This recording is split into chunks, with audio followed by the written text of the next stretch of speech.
হয়ে গেল মানে আমার অ্যাকাউন্ট ফ্রিজ হয়ে গেলো। নিশ্চয়ই কোনো আমার টাকা ক্রেডিট করাইছে কেউ। যখন আমি স্টেটমেন্ট চেক করে দেখি যে ওই আমার বন্ধু এত টাকা ক্রেডিট করাইছে, টাকা আমাকে অ্যাকাউন্টে দিয়েছি, যে আমার অ্যাকাউন্টটা বন্ধ হয়ে গেল। বলছে না তো, আমি তো নিজের স্যালারি অ্যাকাউন্ট থেকে তোকে টাকা দিয়েছি, আমার তো এটা স্যালারি ঢুকে অ্যাকাউন্টে।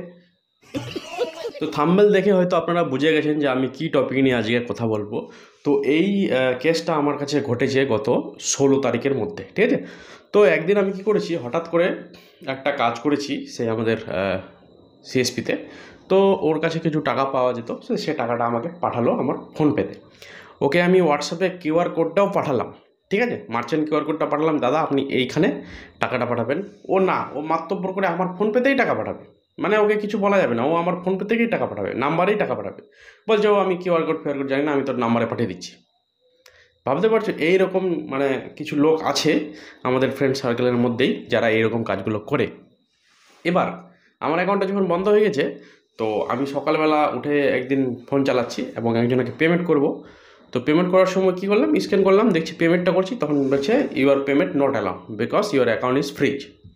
তো আমি বলছি আমার অ্যাকাউন্টটা ফ্রিজ হয়ে গেলো মানে, আমি তো আবার কারো কাছ থেকে টাকাও নিই না ফোনপেতে। আমি নিজের ফোনপেতে টাকাও নিই না, আমি একটা মার্চেন্ট অ্যাকাউন্ট খুলেছি, সেই মার্চেন্টে অন্য একজনের আমারই আলাদা একটা অ্যাকাউন্টে যাই, সেই অ্যাকাউন্ট থেকে আমি কী করি টাকাগুলো আবার অন্য জায়গায় ট্রান্সফার করে দিই, নিজেদের অ্যাকাউন্টে নিই না।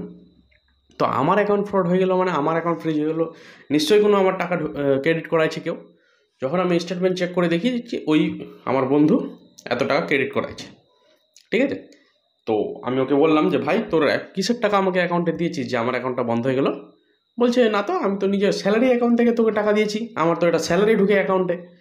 আমি বলছি বাহ, স্যালারি অ্যাকাউন্টে ঢুকাই টাকা আমাকে দিলি আর অ্যাকাউন্টটা বন্ধ হয়ে গেল আমার। হরগিজ স্বস্তিকার খাচ্ছে না। বলছে না না, আমার তো এটা হতেই পারে না, আমার তো কোনো ইলিগাল টাকা আসে না, আমার তো স্যালারি অ্যাকাউন্ট থেকে তোমাকে টাকা দিলাম। আমি বলছি ঠিক আছে তাহলে দেখছি। আমি লাগালাম কাস্টমার কেয়ারে ফোন। কাস্টমার কেয়ার ফোন বলছে যে হ্যাঁ তোমার অ্যাকাউন্টে কিছু ইলিগাল ট্রানজ্যাকশন হয়েছে, যার কারণে তোমার অ্যাকাউন্টটা ফ্রিজ করে দেওয়া হয়েছে, ঠিক আছে, এবং তোমাকে ব্রাঞ্চের সঙ্গে দেখা করা হবে, এবং তোমাকে ব্রাঞ্চের সঙ্গে দেখা করতে যেতে হবে। তো আমার ব্যাংকের অ্যাকাউন্ট রয়েছে কোটাক মাহিন্দ্রা ব্যাঙ্ক অ্যাকাউন্ট।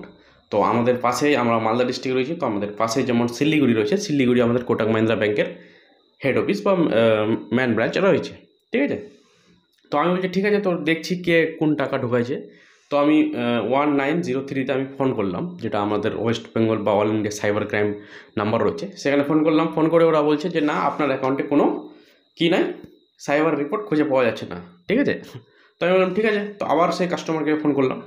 তো তারা বললো যে হ্যাঁ কোনো কিছু একটা আপনার অ্যাকাউন্টে ট্রানজ্যাকশন রিলেটেডই প্রবলেম রয়েছে, যার কারণে অ্যাকাউন্টটা হোল্ড করা হয়েছে ব্রাঞ্চ থেকে। আপনি ব্রাঞ্চে যাবেন, ভিজিট করবেন, আশা করব অ্যাকাউন্টটা ঠিক হয়ে যাবে। তো আমি ভাবলাম যে কিছু 2-1 দিনের মধ্যে আমি কিন্তু যাব সেই ব্রাঞ্চ, বুঝতে পারলেন যে কিসের টাকা সে অ্যাকাউন্টে ক্রেডিট করা হয়েছে। তো আশা করব হয়তো আমার অ্যাকাউন্টটা খুলে যেতে পারে, কারণ আমার সাইবার ক্রাইম রিপোর্ট মনে হয় লাগেনি, অন্য কিছু লেগেছে, ঠিক আছে। তো ওই জন্য বলি যে আমার অ্যাকাউন্টটা এখন আমি ইউজ করতে পারছি না, আমার অ্যাকাউন্টে মিনিমাম 8-9 হাজার টাকা পড়ে রয়েছে। ভেবেছিলাম যে এই অ্যাকাউন্টগুলোতে টাকাটা রেখে আমি মাসের শেষে আলাদা কিছু কাজ করব, বাট সব কিছু টাকা আটকে গেছে, একটা টাকাও কিন্তু তুলতে পারছি না ওখান থেকে, না পেমেন্ট কারো আসছে না পেমেন্ট কারো যাচ্ছে, ঠিক আছে।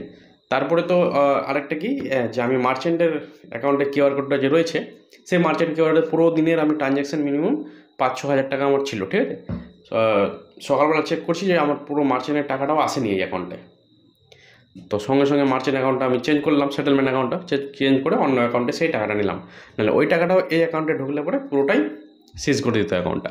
তো এখন টাকাটা পড়ে রয়েছে, আমাকে ব্রাঞ্চে যেতে হবে, যাওয়ার পর তবেই আমার হয়তো মনে হয় অ্যাকাউন্টটা খুলবে কি না তার কোনো আশা নেই, ঠিক আছে। তো এই ধরনের অনেক বন্ধু রয়েছে। একবার তো আমাকে কী করেছে জানো, যে না বলে টাকা পাঠিয়ে দিয়েছে, আমি হঠাৎ করে দেখছি যে রাত 11টার সময় যে আমার অ্যাকাউন্টে 9,000 টাকা চলে এসছে। আমি বলছি 9,000 টাকা আবার কে পাঠালো, ঠিক আছে। তারপরের দিনও কেউ বলেনি আমাকে ফোন করে। তার একদিন পরে 2 দিন বাদ আমাকে বলছে জাহাঙ্গীর তোমার না অ্যাকাউন্টে 9,176 টাকা পাঠিয়েছি, ওই টাকাটা ওই লোককে দিয়ে দিবে তো। আমি ওকে সিধাই বললাম যে আমাকে না বলে তুমি টাকা পাঠালা কেন। বলছে ও তোকে বলার কী আছে, আমি তোমার নাম্বারটা পেলাম, তো আমি জানি যে তুই এগুলো কাজ করিস, ওই জন্য পাঠিয়ে দিলাম তোমার অ্যাকাউন্টে টাকা। আমি বলছি আমার অ্যাকাউন্টে যে টাকাটা পাঠাবো তুমি আমাকে ফোন করবে না, আমার আজও অ্যাকাউন্ট চালু আছে কি না। সে কী করেছে জানো, মাইনাস অ্যাকাউন্টে টাকা আমার ফেলে দিয়েছে। মানে ওখানে কত টাকা মাইনাস ছিল, 1800 কি 1900 টাকা মাইনাস ছিল, সেই টাকাটা সেই অ্যাকাউন্টের টাকাটাও ক্রেডিট করাই দিয়েছে। জানি না কীভাবে, QR কোড ছিল কী ছিল, আমার সেই তখন অ্যাক্সিস ব্যাঙ্কের অ্যাকাউন্টটা ছিল, তো সেই অ্যাকাউন্টে 1800 টাকা মাইনাসের অ্যাকাউন্টে ঢুকিয়ে দিয়েছে। এবার তাকে তো আমাকে পেমেন্টটা করতে হবে সম্পূর্ণ টাকা। তো এমন অনেকেই রয়েছে আমাদের বন্ধুদের মধ্যেই যারা নিজেরাই এরকম মাতব্বর করে আমাদের পেমেন্ট কিন্তু নিজেদের অ্যাকাউন্টে পাঠিয়ে দেয়।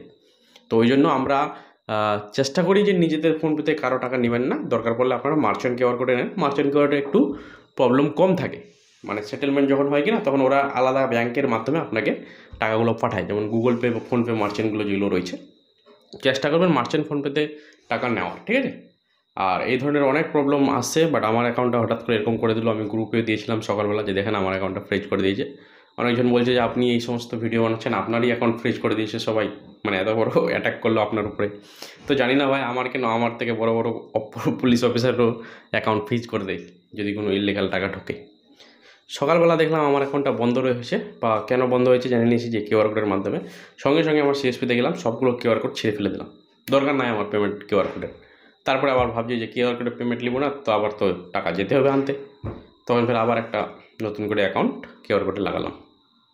তো কিচ্ছু করার নাই, আমরা বিজনেস করছি, আমাদের যদি QR কোডে না টাকা নিই আমরা, তাহলে আমরা তো বিজনেসই করতে পারবো না। কেউ তো আমাকে দিল্লি থেকে কাজ পাঠাচ্ছে, দাদা এটা কাজ করে দাও আর তোমার ফোনপে নাম্বারটা বলো, পাঠিয়ে দিচ্ছি পেমেন্ট। কেউ পুলিশ ভেরিফিকেশন করছে, 25টা 30টা আমার দ্বারা পুলিশ ভেরিফিকেশন করাচ্ছে, এবার ওদের পেমেন্টটা নিব কীভাবে আমি? আমাদের তো অ্যাকাউন্টটাই নিতে হবে। মাথা পাগল করে দিচ্ছে কীভাবে যে আমরা কাজ করি। ঠিক আছে, তো দেখা হবে আবার পরের ভিডিও। ততদিন দেখতে তো জাহাঙ্গীর দা টেকনিক্যাল। আর অ্যাকাউন্টটা আমার যদি ফ্রিজ খুলে আপনাদের অবশ্যই জানিয়ে দেবো নতুন একটা ভিডিও বানিয়ে।